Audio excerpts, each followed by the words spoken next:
What's up, everybody? Welcome to another exciting episode of Full Circle. I'm your host, as always, Harmon Jr. You can find me at Harmon Jr.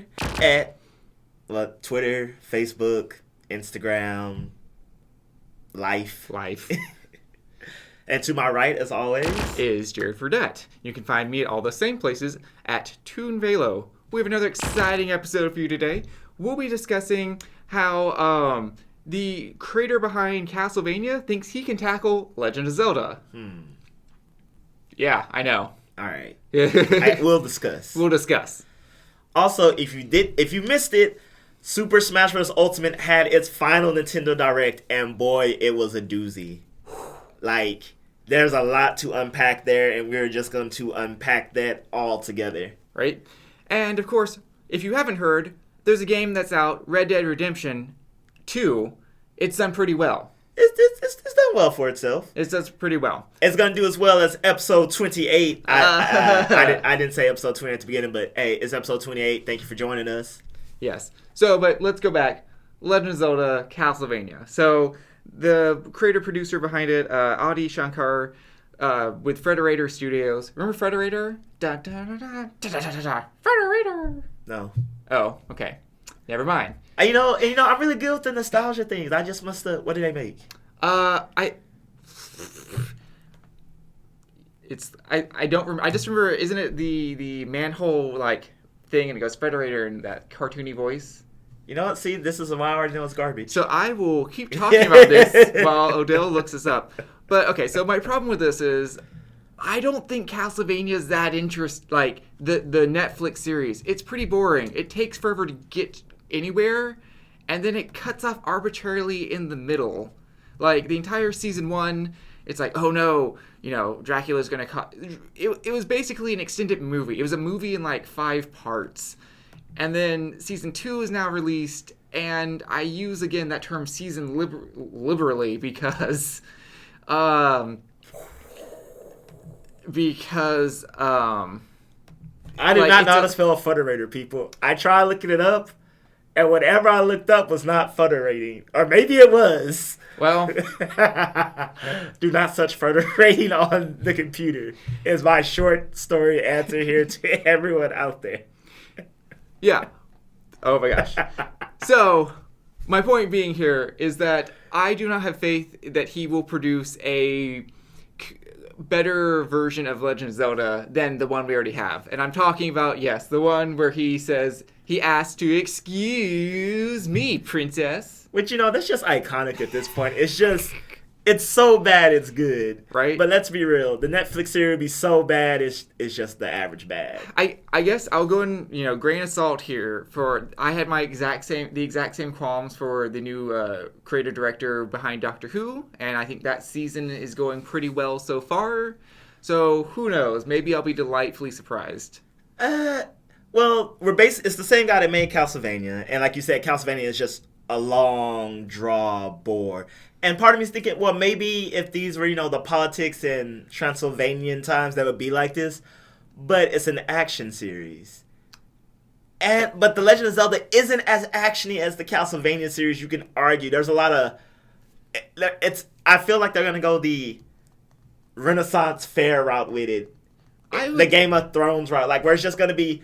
There's a Ganon, there's a Link, there's a Zelda, but then there's going to be talking. Link might go on a quest. I could see it taking its creative direction purely from Breath of the Wild, where we kind of just follow him throughout, like, the land as the traveling hero. That'll be worse, because then it's basically going to be a story about how many NPCs can Link solve NPCs' problems. Link, my cuckoo's got out. Yeah, but no, but that aids itself better to a TV series, because then you can do things kind of episodically.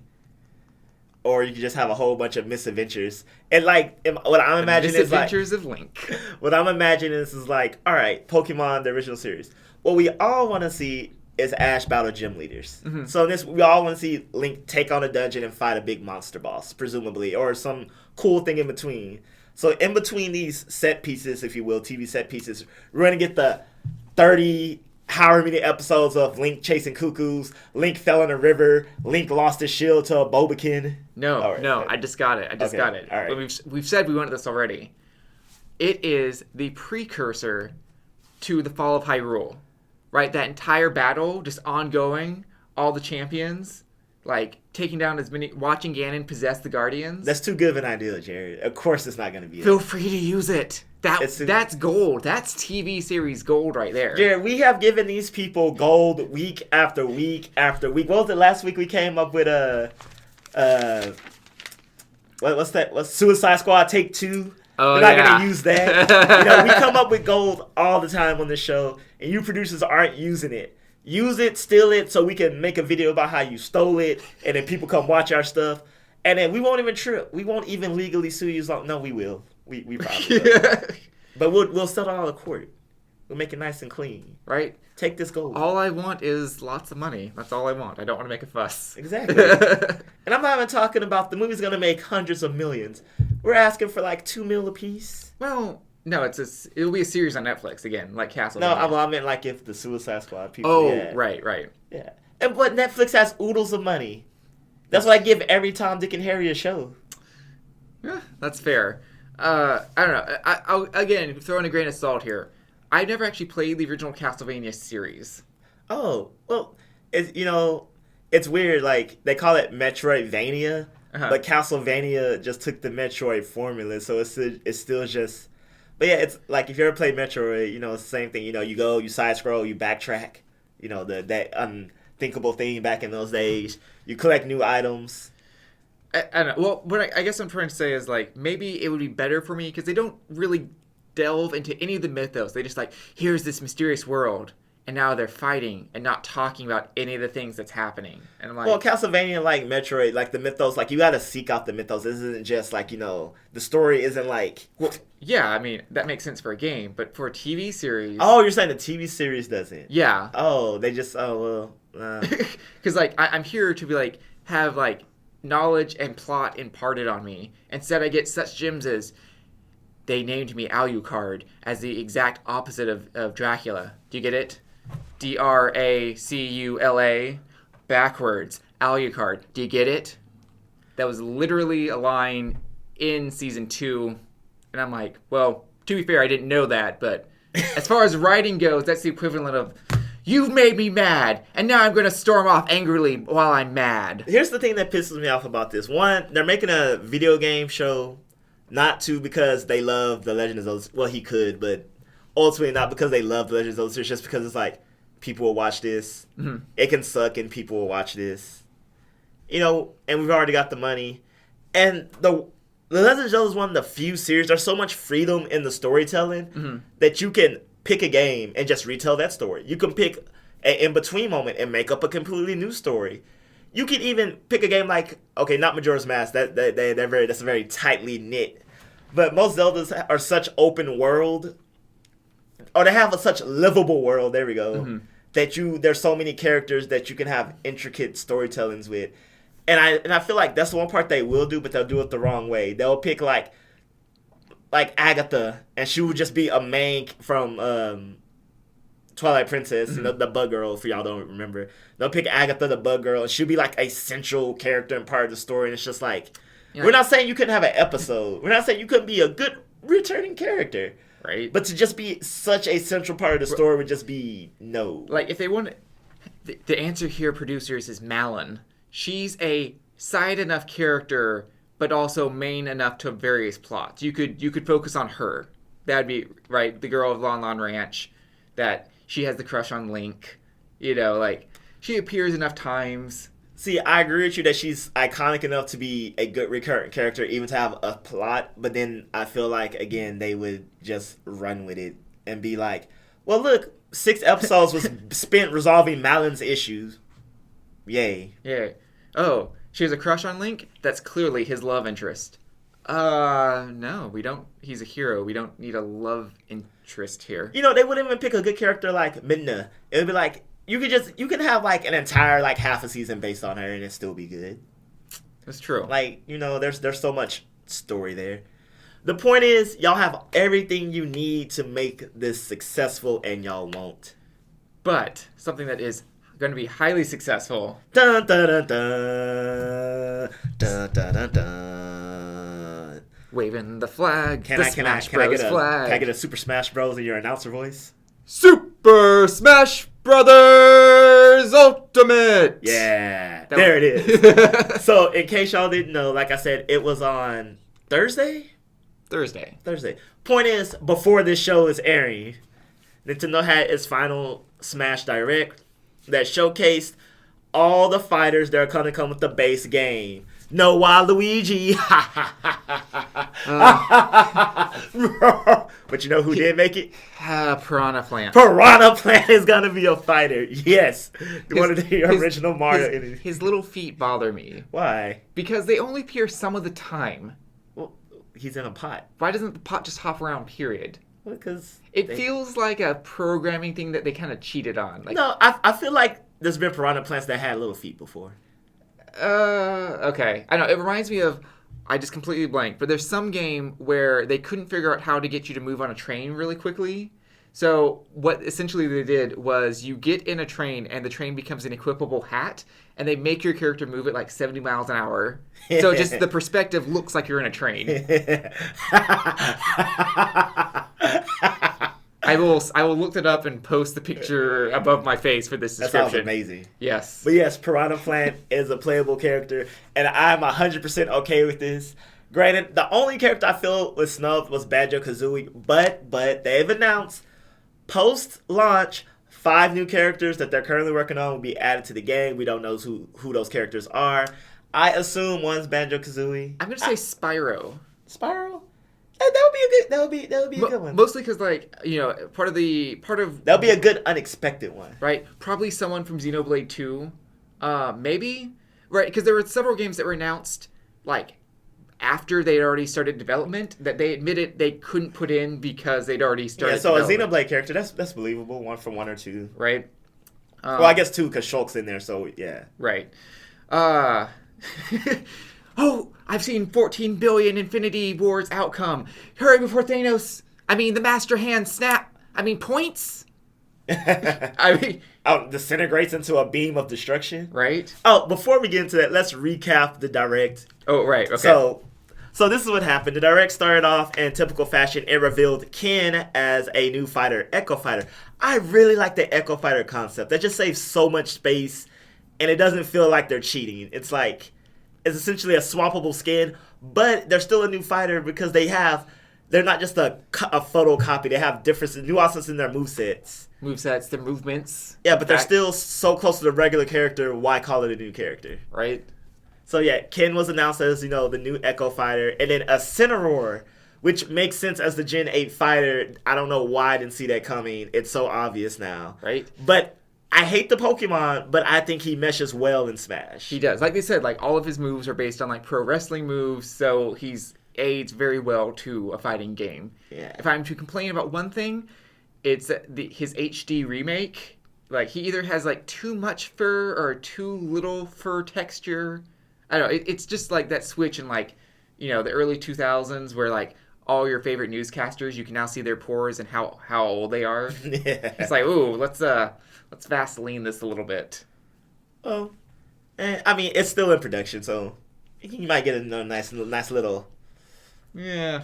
Just don't play on a 4K TV. There you go. So that was the big announcement. They announced Spirits. They finally revealed that people actually correctly predicted that it was called Spirits. That's true.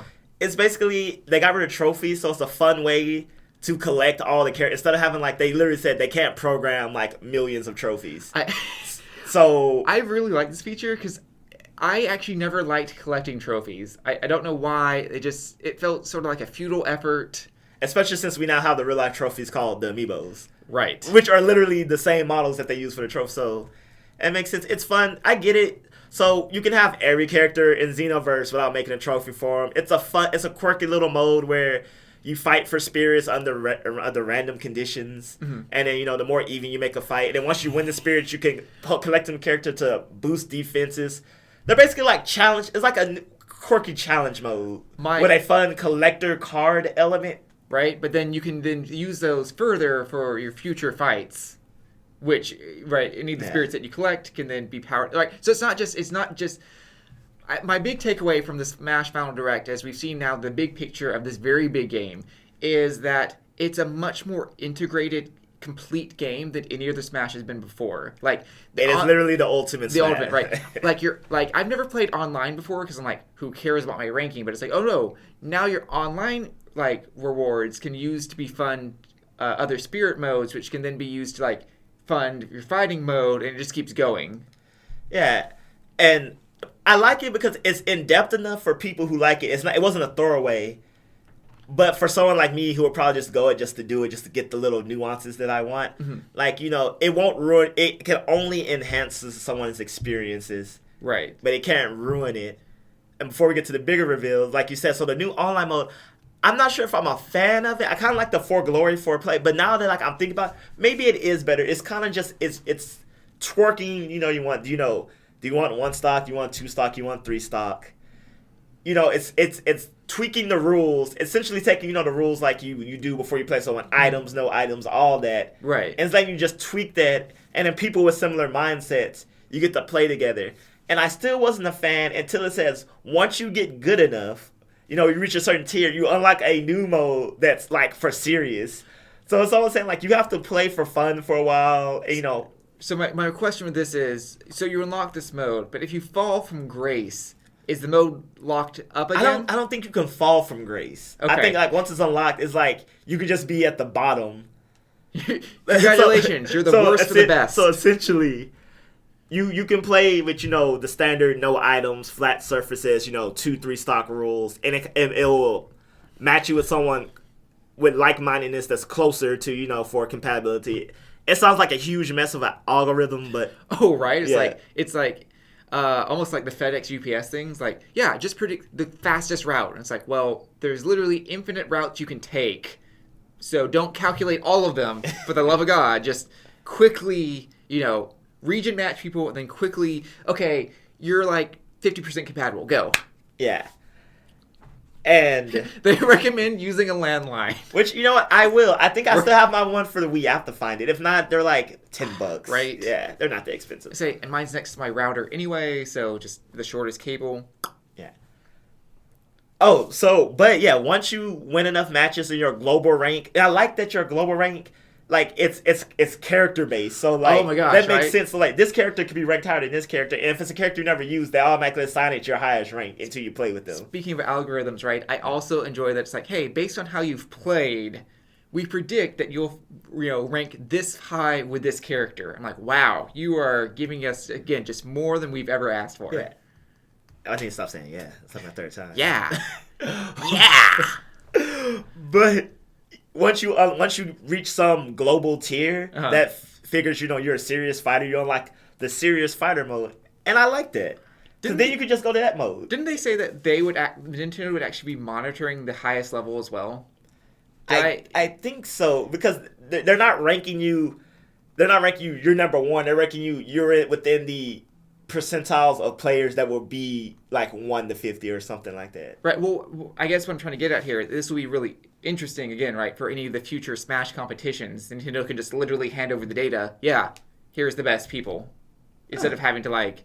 I mean, obviously they'll still hold invitations and compete, but I mean, won't it be neat if 2 years from now when you just get like a little envelope like in your like Switch, hey, if you want to, here's your automatic invitation to Evo or some tournament. Yeah, you don't even have to. That would. I mean, they're collecting all this data. They might as well, right?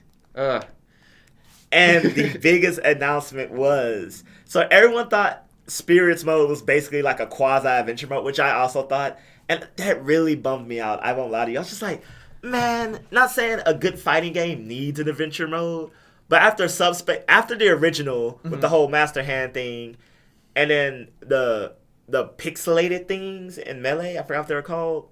The purple guys, that was like the story. Wireframes? Yeah. And then Subspace Emissary, which I was like, oh, that was not well executed, but a great concept. Right. Especially because, you thought, like, they tease you, like, Link would be riding Yoshi and stuff like that. Like, no, that's where you read the thing at the very bottom. Not actual gameplay footage. I know, but it was, like, they could have gave it to us in cutscene form. I felt like the cutscene snippets were, like, 5 seconds when they could have made, like, a full... I digress. But they introduced a new story mode called World of Light. which honestly took the cake for like the whole direct. Like, It was great. it was great. So I'm going to describe. Spoiler alert, everyone's dead. Yeah, everyone's dead Except Kirby. except Kirby. One small round boy. I think Sakurai created him actually. I think. Shocking. No, I read that fact too. So I believe he's the original creator or producer. He's one of the grandfathers, or the quintessential the father of Kirby. Here's my OC. He saves the world.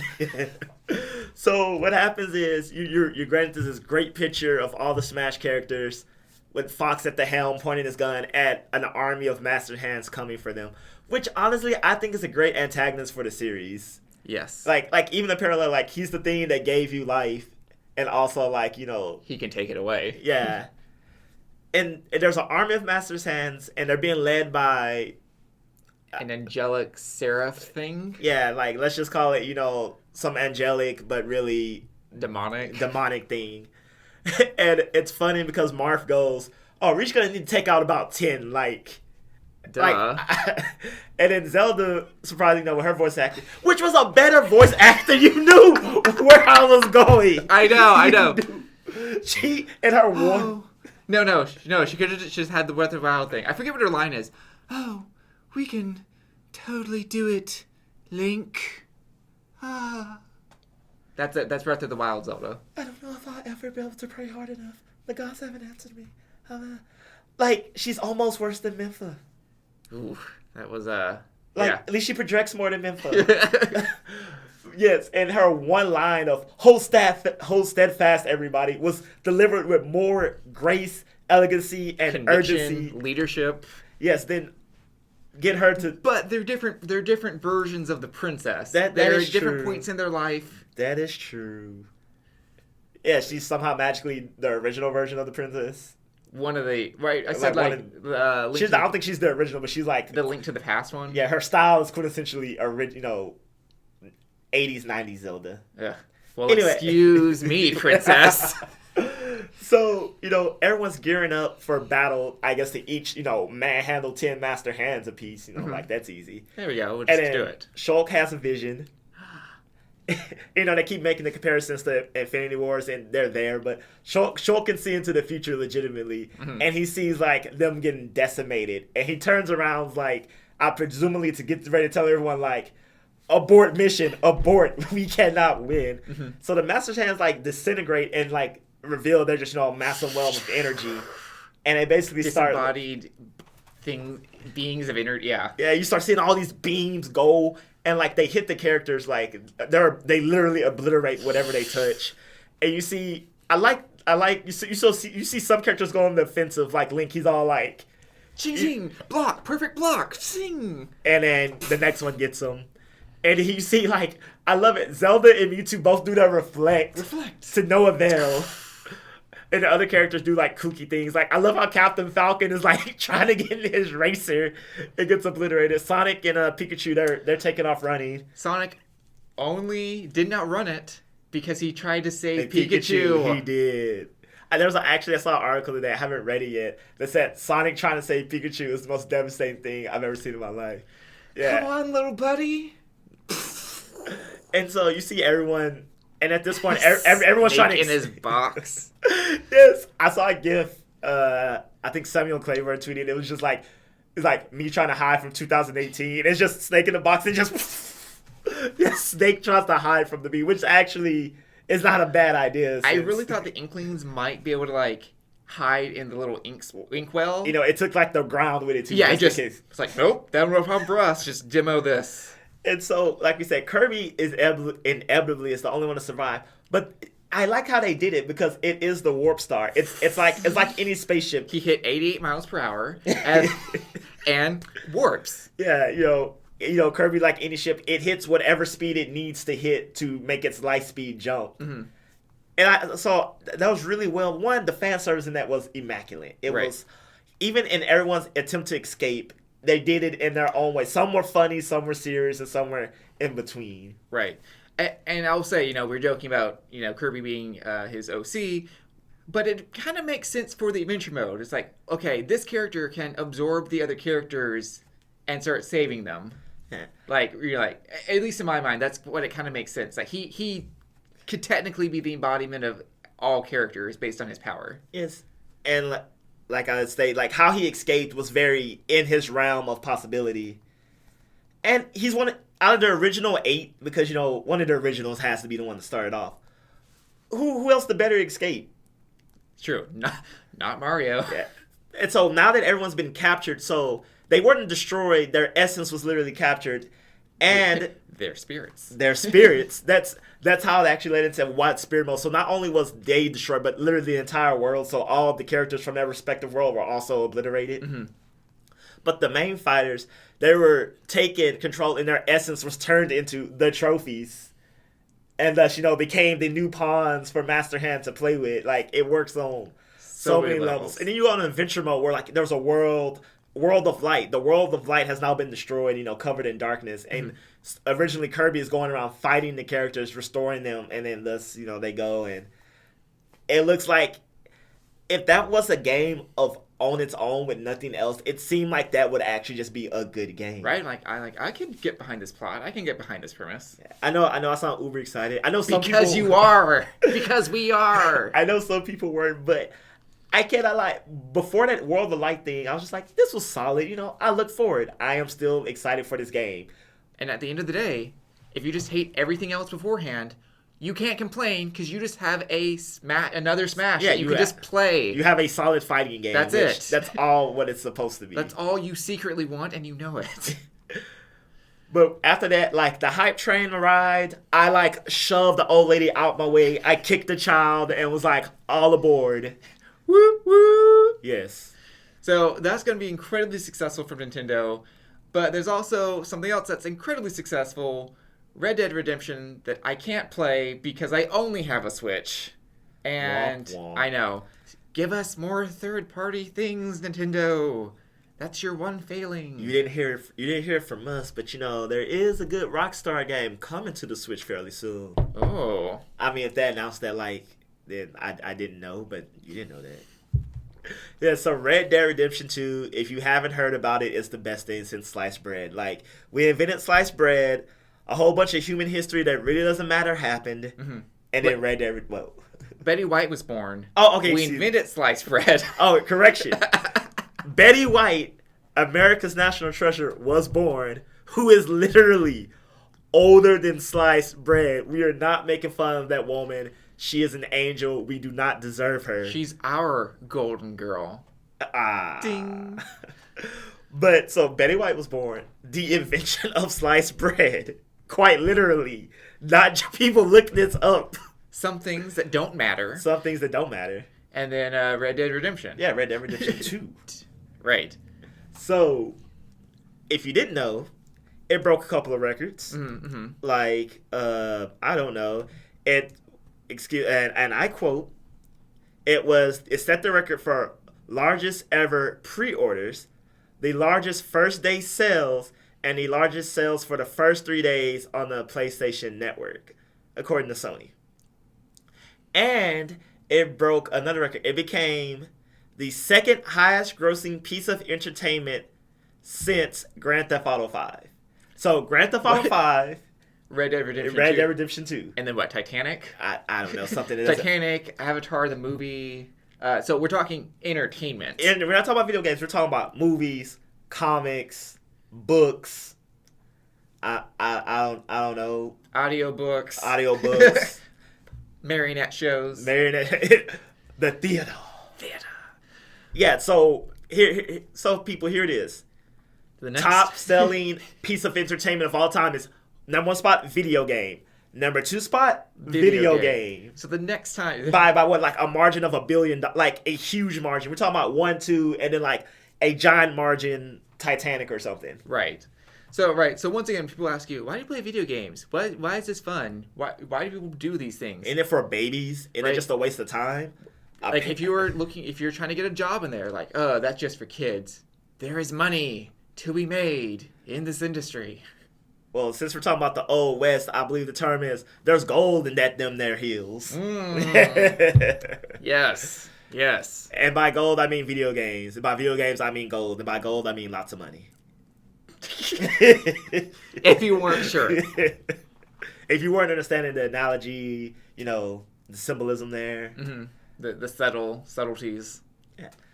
So, Jared, my question to you is, Red Dead Redemption 2 is great. Mm-hmm. It's got a whole bunch of 10s. Right. I believe the best comparison I heard of it, I read a review that said Red Dead Redemption 2, Breath of the Wild West, which I thought was hilarious. Okay. Because, it's the greatest open world game since open world games was reinvented by Breath of the Wild.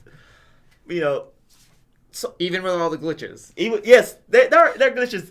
There are enough to have. So there's this glitch where like people riding horse will be immediately, if they hit something, they'll be bucked from their horse. Their horse will catch on fire, die a horrible death, and thus they'll probably catch on fire if they're too close. And I've seen enough videos of it happening to be like, this is a legit thing that people run into. Two of my favorite, I don't know if they're glitches or features, but like you're on your horse and you're trying to talk to an NPC, and out of nowhere this goat that you scared just comes out of left screen and pummels her. The deer, the random wild animals bucking the NPCs as you're trying to talk. That is good. This other one was I think it was just actual natural gameplay. Like, this guy is like next to his horse and he hits the wrong button and accidentally punches his horse in the face. The horse immediately turns around and kicks him out of the barn. No, that's actual gameplay. So mine is just the world's very realistic.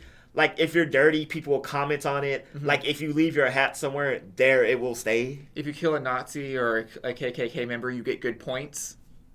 Actually true, your honor is not disgraced by doing these actions. That's all I can really say. Right? All I can really say. Ooh, okay. But, Jared, why are people amazed at this? I'm not amazed at this.